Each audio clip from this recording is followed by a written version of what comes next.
The current chief justice of Pakistan.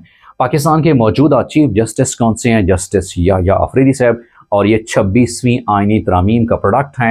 यानी 26वीं जो आईनी तरमीम है उसके बाद आने वाले ये पहले चीफ जस्टिस भी।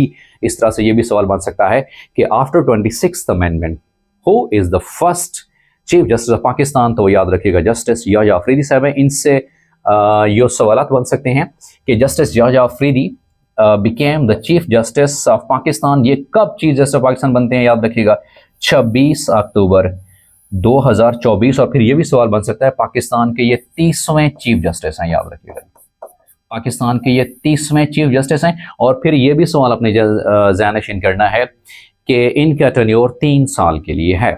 इट मीन्स ये 2027 को अपना ओहदा छोड़ देंगे अगर इनको एक्सटेंशन ना मिली या इन्होंने एक्सटेंशन ना ली, ये तो और बात है।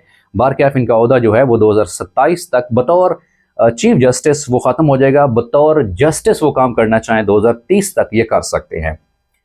2030 तक बतौर जस्टिस से काम कर सकते हैं, लेकिन बतौर chief justice of Pakistan, chief justice of supreme court of Pakistan, वो सिर्फ 2027 तक ही काम कर सकते हैं। यानी 3 साल के लिए इनकी मुद्दत मुलाजमत है बतौर चीफ जस्टिस, लेकिन बतौर जस्टिस वो अपनी मुद्दत मुलाजमत 2030 तक जारी रख सकते हैं।